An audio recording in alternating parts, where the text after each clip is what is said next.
Hola a todos, en este video vamos a hablar de superficies paramétricas y área de superficies paramétricas.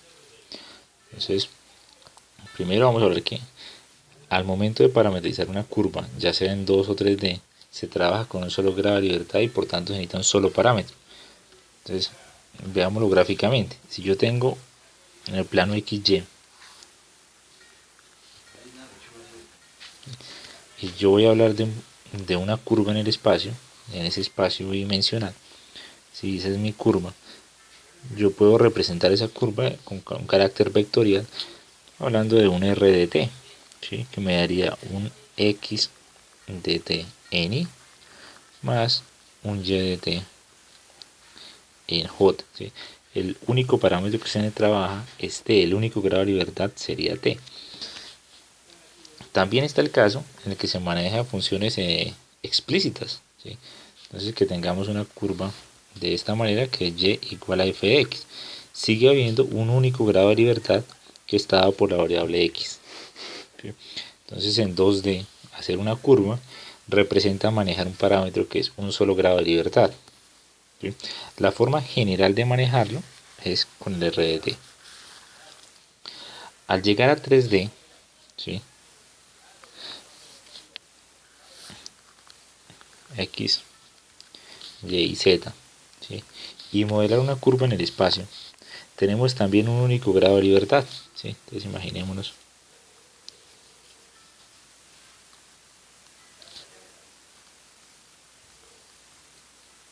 ¿sí? Esa curva en el espacio, igual va a tener las coordenadas x, y, z, en cada sitio tiene las coordenadas x, y, z, pero podemos todas darlas en función de un único parámetro que es t, es decir que tengo una posición x que depende de t, una posición y que depende de t y una posición z que depende de t. O sea, seguimos manejando para movernos sobre una curva, si sea en 2D o 3D, un único parámetro que es este, o sea, solo una variable, solo un grado de libertad. Entonces, mientras que cuando nosotros hablamos de superficies, ¿sí? Ya necesitamos 2 grados de libertad. Recordemos que para establecer la superficie utilizábamos entonces acá entonces, para superficie, ¿sí? Veníamos utilizando el concepto de z como función de dos variables, z que depende de x y y, ¿sí? Y teníamos 2 grados de libertad, ¿sí? El de x y el de y. Y eso nos permitía movernos sobre toda la región con libertad, dándole valores a x y dándole valores a y, totalmente independientes uno del otro, ¿sí? Para obtener al final, entonces evaluando, ¿sí? El valor de z. Entonces ahí manejamos 2 grados de libertad. La idea de hablar de estas superficies utilizando parámetros genéricos es cambiar de la versión que tenemos de, así como se cambió de la versión y igual a f de x a la versión r de t, acá queremos cambiar de esa versión de superficie de la forma z igual a f de x y, que tiene muchas limitantes, ¿sí? Como lo está el hecho de cumplir la prueba de la recta vertical, ¿sí? Que para cada coordenada x y solo puede existir, para cada x y solo existe un valor de z, ¿sí? Un único valor de z. Entonces vamos a trabajar ahora con una función r, ¿sí? Pero entonces esa función r va a tener 2 grados de libertad representados por otras letras, ¿sí? Que me van a permitir modelar x, y y z en función de esas letras, o sea, en función x en función de u y v, más y en función de u y v, la dirección j, más un z en función de u y v en la dirección k, ¿sí? Y con esta expresión más general vamos a poder generar superficies que probablemente se van a replegar una sobre otra y que no van a tener que cumplir eso de la condición de ser 1 a 1 en lo que respectaba a x, y versus z. Entonces, en la forma más simple, si nosotros tuviésemos una función, como ejemplo, digamos, z igual a f de x, y, ¿sí? La forma más simple de hacer la conversión paramétricas sería decir que x es el parámetro u, que y es el parámetro v, ¿sí? Y entonces z sería f de u, v. Y escribirían, entonces esta superficie se escribiría como un r de u, v, que es igual a u en i más v en j más f de u, v en k. Sí, esa sería una superficie ya en la forma paramétrica. Sin embargo, lo ideal no es que sea parámetro x, parámetro y, sino que sea esta, ¿sí? En la que pueden manejar una función para cada variable, que iban a depender de dos, que son u y v. Entonces vamos a empezar a hacer un par de ejercicios para ir afianzando y acostumbrándonos a esa versión. Vamos a desarrollar el ejercicio que dice: encuentre una función de valores vectoriales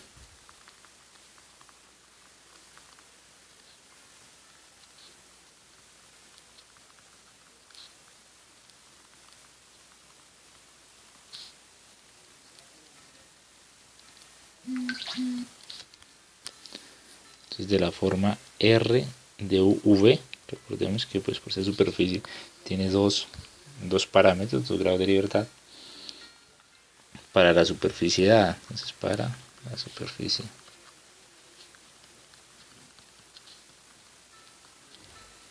dada.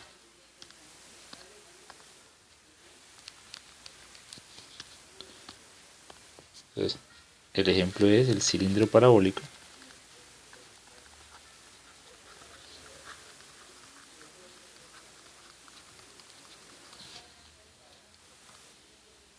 de la forma z igual a 1 menos y cuadrado para valores de x que están entre menos 2 y 2, ¿sí?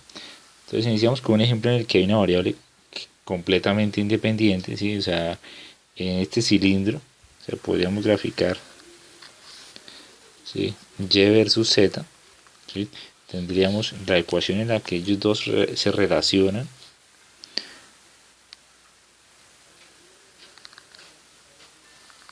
¿sí? O sea, realmente z solo depende de y, ¿sí? Y como x es independiente, entonces se extiende desde un menos 2 hasta un más 2, ¿sí? Y tendríamos, ¿sí?, esa superficie. Entonces,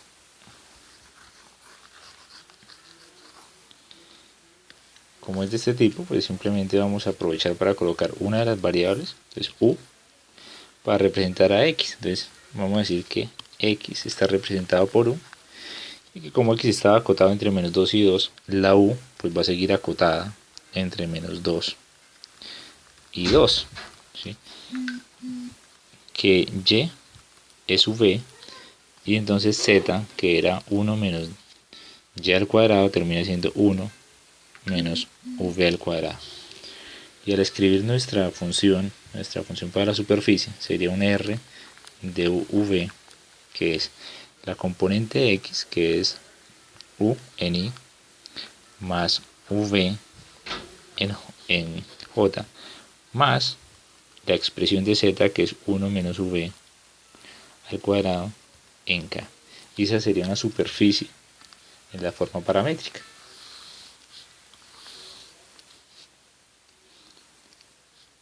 Otro ejemplo sería el cilindro elíptico,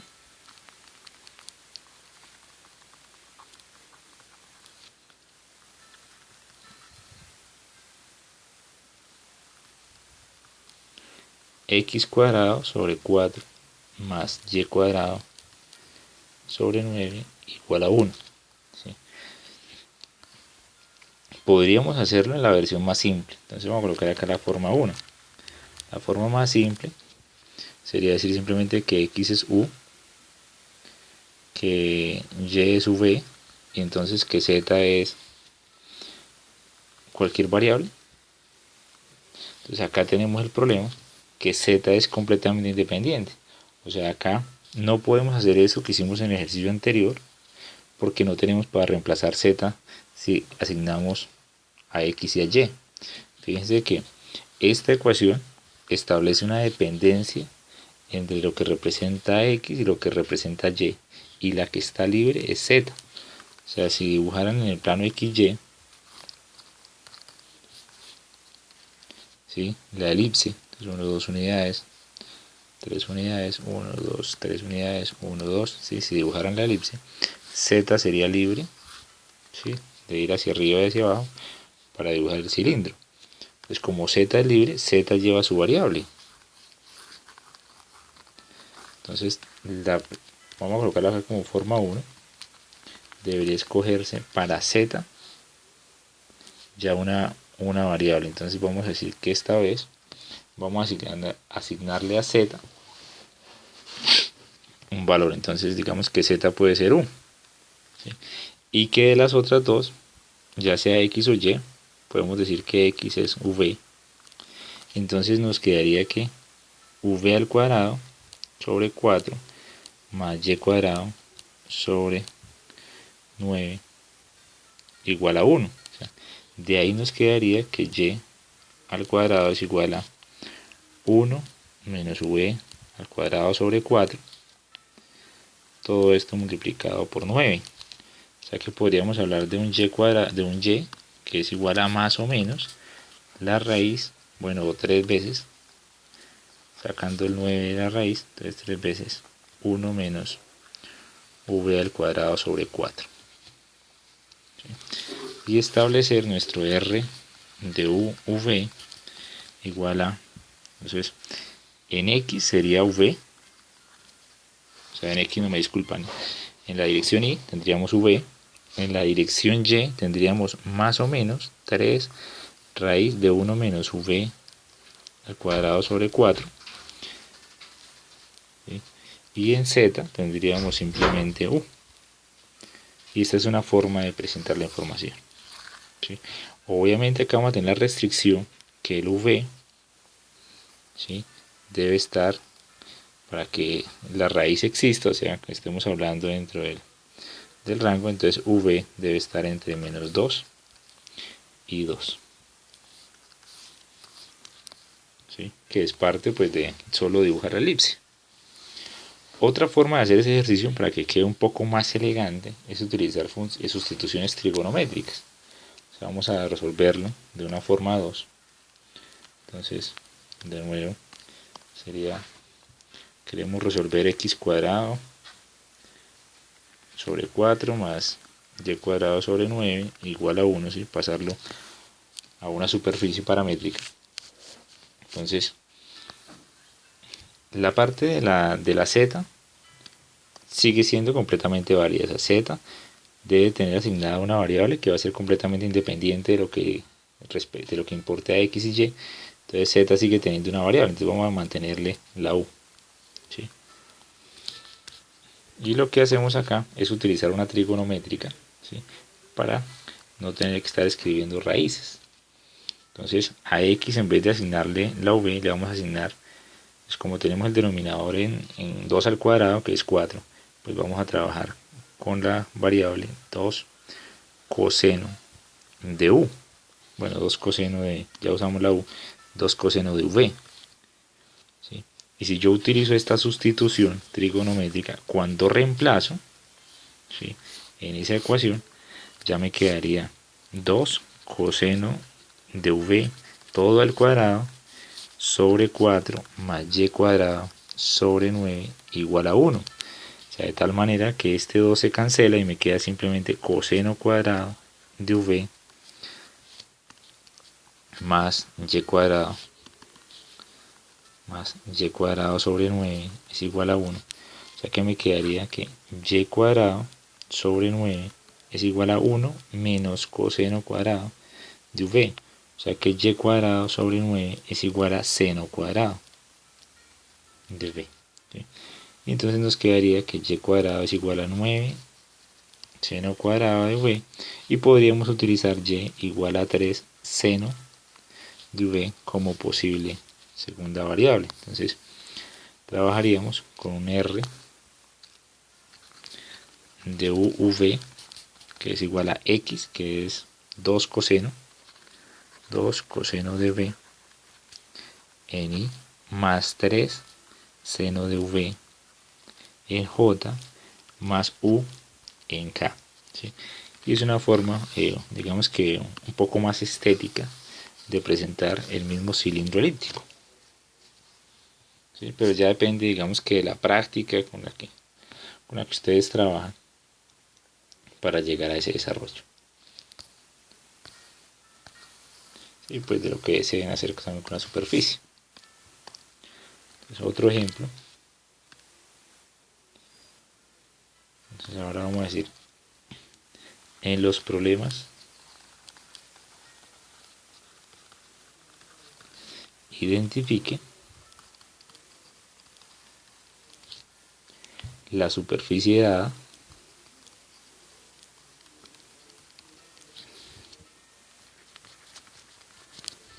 eliminando los parámetros.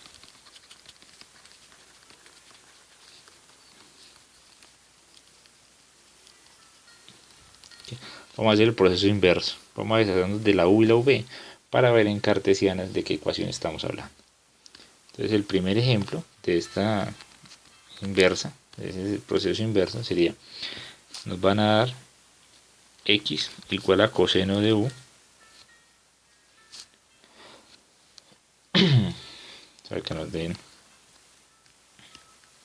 a partir de r de u v igual a coseno de u en i más seno de u en j más v en k. Entonces si revisamos,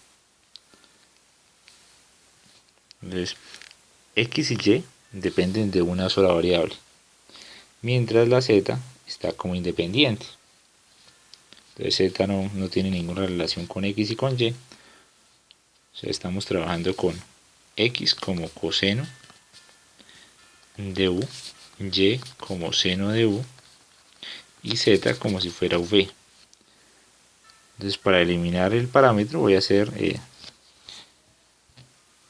x al cuadrado más y cuadrado, ¿sí? Que sería como trabajar coseno cuadrado de u más seno cuadrado de u, ya que nos quedaría que x cuadrado más y cuadrado equivale a 1. ¿Sí? Y z es la variable que toma cualquier valor. ¿Sí? Entonces esto hace referencia a un cilindro circular. ¿Sí?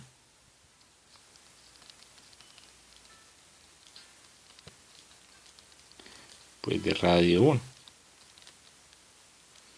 Centrado en el origen. Vamos a colocar un segundo ejemplo, en el que trabajemos con